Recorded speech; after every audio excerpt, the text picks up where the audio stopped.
Eminem endorses Kamala Harris, and it's trending. It's exciting to people. People are talking about it. He showed up at the rally, which of course, makes sense. It absolutely makes sense because it's Michigan, and who else would you want there but Eminem if you're trying to get a certain kind of audience? I'm gonna let you get a clip of Eminem coming out. The crowd goes wild, and then I'll tell you what. Detroit.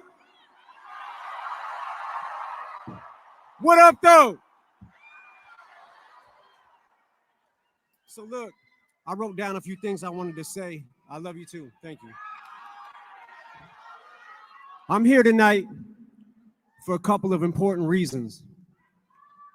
As most of you know, the city of Detroit and the whole state of Michigan mean a lot to me.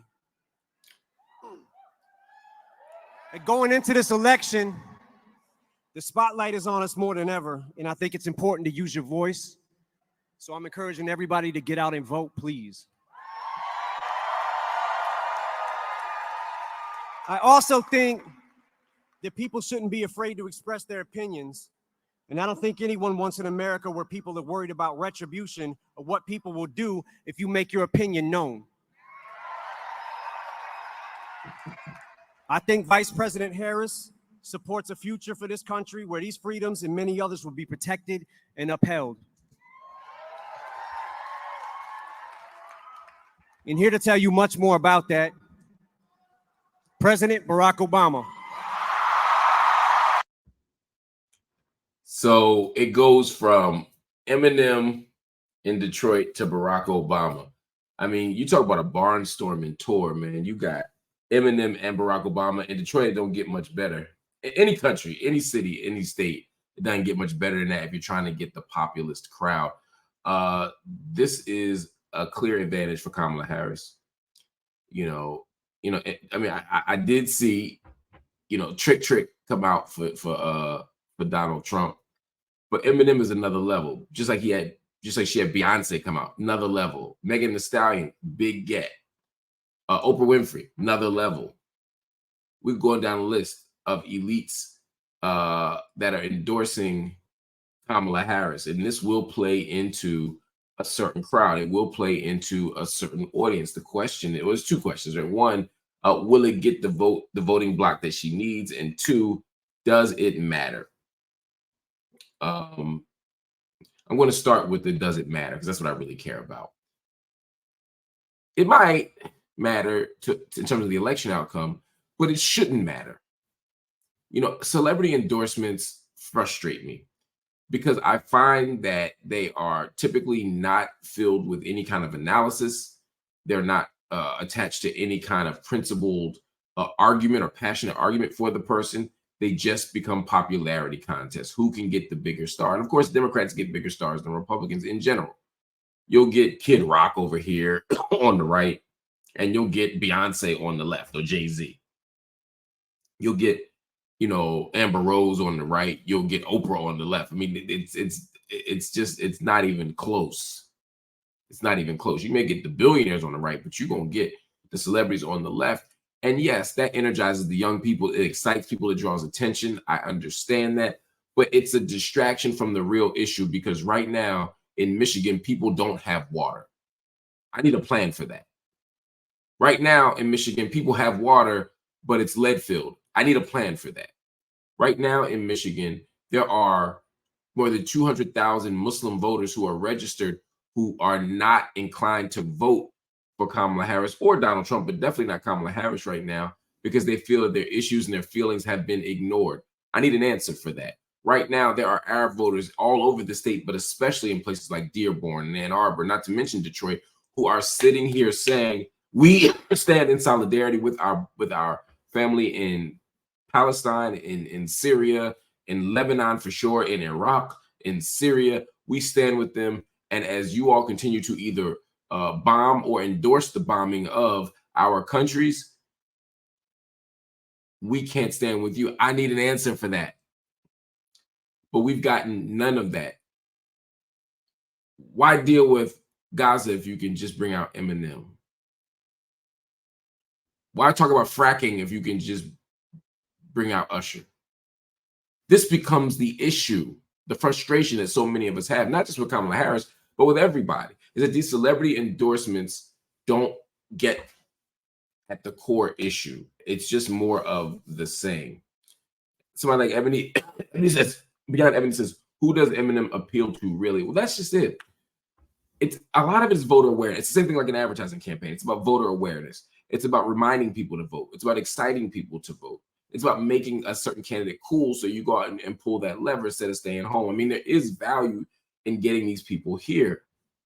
I'm not saying Kamala Harris shouldn't use celebrity votes. I'm not saying Donald Trump shouldn't use celebrity votes. I'm just saying that as somebody who cares about these issues, I wish we could see more attachment, more attention devoted to that, the policy questions, and not just these celebrities. They take up way too much space. But then there's a strategic question. Can Kamala Harris win this election with these kinds of votes? I think the challenge is right now, there are sectors that are up in the air. You know, for her to win places like Michigan and Pennsylvania and Ohio, she's probably going to have to get 91% of the black vote, 90% of the black vote. Right now, she's going to get 85, 86% of the black vote, which is extraordinary. It's extraordinary. But you need to make sure 3 or 4 points. And I don't think Eminem moves the needle on that. I think that's where you're going to need a different approach, because you're going to have to get more black men. And Kamala Harris just unveiled a policy initiative, a set of policy initiatives for black men. Kamala Harris has a marketing campaign, even the balloon popping thing for black men. Some people like that approach. Some people hate that approach. But she is making a concerted effort to target black men. And I think the policy world is the best place to do it. She's talking about job access. She's talking about mental health, all these things, right?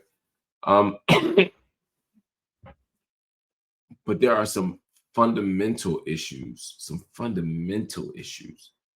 that we got to get at, and not just the domestic issues here. There are black men who say, wait a minute, we cannot have a genocide prosecuted in our names. We cannot have imperial wars prosecuted in our names. We won't stand for this. You got to have an answer. Now, are there people who are just going to say no to Kamala Harris because she's black and a woman? Absolutely. The Judge Joe Browns of the world, they ain't never going to rock with Kamala. That's just a fact. But there are other people who can make different choices. And again, I'm not endorsing Kamala Harris. I'm going to be very clear. I'm not endorsing Kamala Harris. I'm simply speaking about the strategy of it. And when you get to the third party, whether it's the Communist Party, whether it's the Socialist Party, whether it's the Green Party, in some ways, they have relied upon the celebrity vote.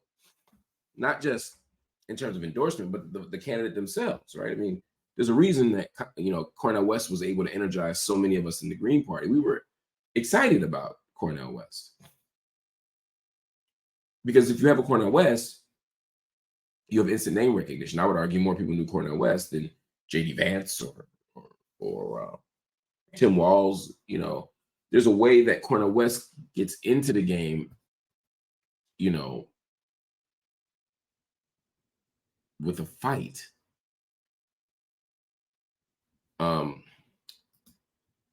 Kim Aboyada Acosta says, so you're voting for her, but not endorsing her. I could never endorse, to be clear, I could never endorse a Democratic candidate. I could certainly never endorse Kamala Harris. I could never endorse someone.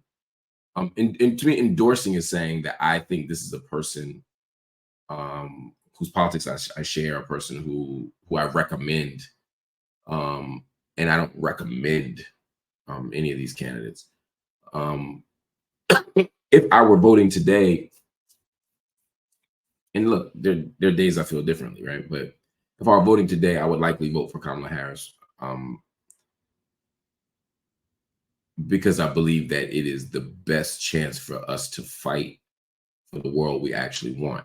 And not because I believe in Kamala Harris, not because I endorse Kamala Harris, but because I think it's the best strategic choice. But every day that this genocide goes on, every day that I watch Lebanon get torn apart, it becomes increasingly difficult, even for strategic reasons, for me to make this decision. I keep in the back of my mind, I vote in Pennsylvania. I keep it in the back of my mind, Supreme Court. I think in the back of my mind, affirmative action. I think in the back of my mind, women's reproductive rights. I think in the back of my mind, how awful COVID was and how preventable many of those deaths were.